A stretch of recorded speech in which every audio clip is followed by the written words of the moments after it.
Hello everyone, welcome back to my channel. My name is Nita.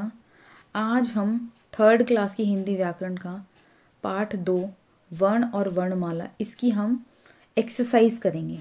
पाठ मैं already complete करा चुकी हूँ, आप चाहें तो मेरे चैनल पर जाके देख सकते हैं। स्टार्ट करते हैं इस पाठ की एक्सरसाइज यहाँ से। ठीक है, तो स्टार्ट करें। सही विकल्प पर सही का चिन्ह लगाइए। भाषा के ध्वनि समूह को क्या कहते हैं? अगर आपने मेरी इस पाठ की वीडियो को देखा है तो आप इस प्रश्न का उत्तर जो है आसानी से दे पाएंगे। जो भाषा के ध्वनि समूह को वर्ण कहते हैं। ठीक है। खाना शब्द में कितनी ध्वनियाँ आएंगी? खाना शब्द में 4 ध्वनियाँ आएंगी। कैसे? ख प्लस आ की मात्रा प्लस न प्लस आ की मात्रा। ठीक है, तो ये हमारी 1, 2, 3 और 4, तो 4 ध्वनियाँ आएगी हमारी खाना शब्द में। तो हमारा जो इसका उत्तर है वो हो गया 4। हिंदी में स्वरों की संख्या कितनी होती है? 11। अंग की ध्वनि है अनुस्वार। ये अनुस्वार की तो ध्वनि है। नेक्स्ट पेज पे चलते हैं अब हम। ये प्रश्न देखिए। अब आप वर्ण की परिभाषा लिखिए। अब इस प्रश्न का उत्तर आप यहाँ से आराम से लिख सकते हो। ये रही वह छोटी से छोटी ध्वनि जिसके और टुकड़े नहीं किए जा सकते वर्ण कहलाती है। तो ये हो गया हमारे पहले का उत्तर, ये वाला। फिर हमारा जो दूसरा प्रश्न क्या है? वर्ण के कितने भेद होते हैं? वर्ण के 2 भेद होते हैं, स्वर और व्यंजन। आई होप आपको सब समझ में आ रहा होगा। अगर परेशानी हो रही है, अगर आपको लग रहा है कि समझ में नहीं, मुझे प्लीज़ मुझे कमेंट सेक्शन में ज़रूर बताइएगा। वैसे मैं कोशिश करूँगी साफ साफ लिखने की।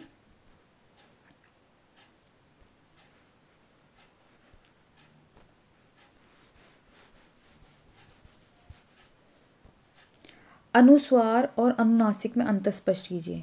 अब आप इसका उत्तर जो है यहाँ से लिख सकते हैं, बहुत इजी है। ये देखो, ये अनुस्वार और अनुनासिक। यहाँ से लिखना है अनुस्वार के बारे में।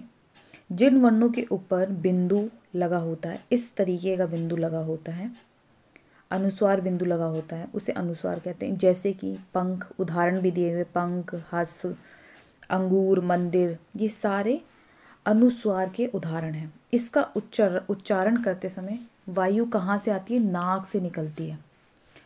ये इसका सबसे बड़ा अंतर है कि जो अनुस्वार का उच्चारण करते समय वायु नाक से बाहर निकलती है। अनुनासिक में जो बिंदु है वो चंद्र बिंदु लगती है इस तरीके की, उसे अनुनासिक कहते हैं। जैसे कि कांटा, हंसना, 5 आँख आदि, ये सब उदाहरण किसके हैं? अनुनासिक के।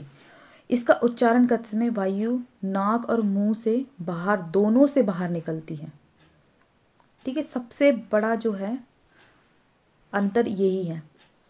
अनुस्वार में क्या? नाक, वायु नाक से बाहर निकलती है, और अनुनासिक में वायु नाक, मुंह से, दोनों से बाहर निकलती है। आई होप आपको ये तीनों प्रश्न जो हैं क्लियर हो गए होंगे। ठीक है, यहाँ पर हम इसके सही और गलत देख लेते हैं। व्यंजनों की संख्या कितनी होती है? 33, और इधर पे कितनी लिखी है? 11, तो ये हमारा गलत है। वर्ण 2 प्रकार के होते हैं, सही है, स्वर और व्यंजन। हम अभी इसी प्रश्न में कर चुके हैं। अयोगवाह की संख्या कितनी होती है? अयोगवाह की संख्या होती है 2, ये भी हमारा गलत है। अवर्ण की कोई मात्रा नहीं होती, ये भी गलत है। अवर्ण की जो मात्रा है वो होती है, अ की जो मात्रा होती है वो होती है ये वाली।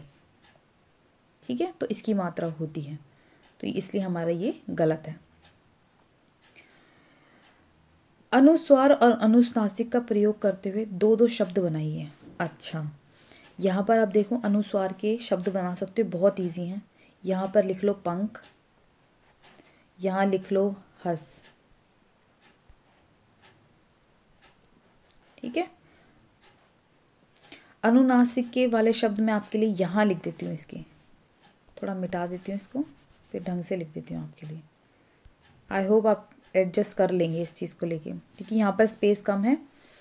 तो अनुनासिक शब्द जो कौन कौन से हैं, हंसना, आँख,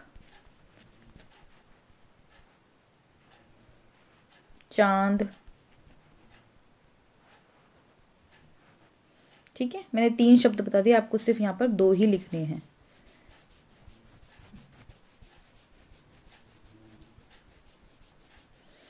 अब हम चलते हैं नेक्स्ट पेज पे। ड़ और ड़ से शब्द बताने हैं आपको। पहला है ड़ा, पहला है सड़क, दूसरा है धड़क।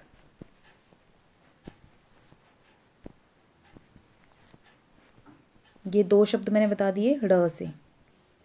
ठीक है, ये मैं मिटा देती हूँ ताकि यहाँ पर स्पेस मिल जाए हमें। ड़, पढ़ना, चढ़ना, ये हो गए हमारे 2 शब्द। आई होप आपको ये चीज़ें क्लियर हो गई हैं। नीचे दिए गए चित्र में रंग भरिए और वर्णों को जोड़कर उसका नाम लिखिए। इसमें आप जो हाथी बना हुआ है इसमें आप रंग भर लीजिएगा अपनी पसंद से जो आपको अच्छे लग रहे हैं। बाकी जो ये शब्द है इसे जोड़ के बदल दीजिए हाथी। तो ये हमारा जो पार्ट है ये यहीं ख़त्म होता है। अगर आपको मेरी वीडियो अच्छी लग रही हैं, यूज़फुल हैं, तो प्लीज़ लाइक शेयर सब्सक्राइब किए बिना मत जाइएगा। और आप मेरे साथ टेलीग्राम ग्रुप पे, फेसबुक पे और इंस्टा पे भी जुड़ सकते हैं। उनके लिंक्स जो हैं मैं डिस्क्रिप्शन बॉक्स में डाल दूँगी। और भी मेरी वीडियोज़ हैं SST से रिलेटेड, हिंदी से रिलेटेड। हिंदी व्याकरण जो 2nd क्लास की है मैं ऑलरेडी कंप्लीट कर चुकी हूँ। आप चाहें तो मेरे चैनल पर जाके वो भी देख सकते हैं। Till then, thank you so much. धन्यवाद। Bye bye.